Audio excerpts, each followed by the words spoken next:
ಇನ್ನು ಕನ್ನಡ ಪರ ಸಂಘಟನೆಗಳಿಂದ ಕರ್ನಾಟಕ ಬಂದ್ ಹಿನ್ನೆಲೆಯಲ್ಲಿ ಬೆಂಗಳೂರಿನ ಶಿವಾಜಿನಗರದಲ್ಲಿ ತೆರೆದಿರುವಂತಹ ಅಂಗಡಿಗಳನ್ನ ಮುಚ್ಚುವಂತೆ ಕಾರ್ಯಕರ್ತರು ಒತ್ತಾಯಿಸ್ತಾ ಇದ್ದಾರೆ. ಕನ್ನಡ ಪರ ಸಂಘಟನೆ ಕಾರ್ಯಕರ್ತರು ಪ್ರಮುಖವಾಗಿ ಜಯ ಕರ್ನಾಟಕ ಸಂಘಟನೆ ಕಾರ್ಯಕರ್ತರಿಂದ ಒತ್ತಾಯ ಪಡಿಸ್ತಾ ಇರುವಂತದನ್ನ ಇಲ್ಲಿ ಗಮನಿಸಬಹುದಾಗಿದೆ. ತೆರೆದ ಅಂಗಡಿಗಳನ್ನ ಕಾರ್ಯಕರ್ತರೇ ಮುಚ್ಚಿಸ್ತಾ ಇದ್ದಾರೆ.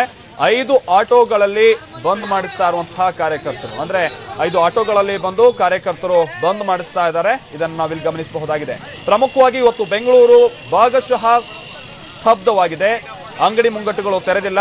ಇವತ್ತಿನ ಬಂದ್ಗೆ ಸಂಪೂರ್ಣವಾದಂತಹ ಬೆಂಬಲವನ್ನು ನೀಡಬೇಕು ಅನ್ನುವಂತಹ ನಿಟ್ಟಿನಲ್ಲಿ ಕನ್ನಡ ಪರ ಸಂಘಟನೆಗಳು ನಿನ್ನೆಯಿಂದನೇ ನಾನಾ ರೀತಿಯಲ್ಲಿ ಮನವಿಯನ್ನು ಕೂಡ ಮಾಡ್ಕೊಳ್ತಾ ಇದ್ರು. ಆದರೂ ಕೂಡ ಕೆಲವೊಂದಷ್ಟು ಕಡೆ ಅಂಗಡಿಗಳನ್ನ ತೆರೆಯಲಾಗಿದೆ. ಪ್ರಮುಖವಾಗಿ ಶಿವಾಜಿನಗರದಲ್ಲಿ ಯಾವುದೇ ರೀತಿಯಾದಂತಹ ಬಂದನ್ನ ಅಂದ್ರೆ ಅಂಗಡಿ ಮುಂಗಟ್ಟುಗಳನ್ನ ಮುಚ್ಚುವ ಮುಖಾಂತರವಾಗಿ ಆಚರಿಸಲಾಗ್ತಾ ಇರಲಿಲ್ಲ. ಇವತ್ತು ಕನ್ನಡ ಪರ ಸಂಘಟನೆಗಳು ಈಗ ಕೆಲ ಹೊತ್ತಿನ ಮುಂಚೆ ಶಿವಾಜಿನಗರಕ್ಕೆ ತೆರಳಿ ಅಲ್ಲಿ ಎಲ್ಲ ಅಂಗಡಿ ಮಾಲೀಕರನ್ನು ಅವರು ಕನ್ವಿನ್ಸ್ ಮಾಡ್ತಾ ಇದ್ದಾರೆ.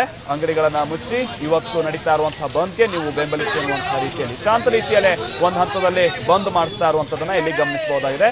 ಜಯ ಕರ್ನಾಟಕ ಸಂಘಟನೆ ಕಾರ್ಯಕರ್ತರು ಇಂತಹದೊಂದು ಕಾರ್ಯದಲ್ಲಿ ತೊಡಗಿದ್ದಾರೆ.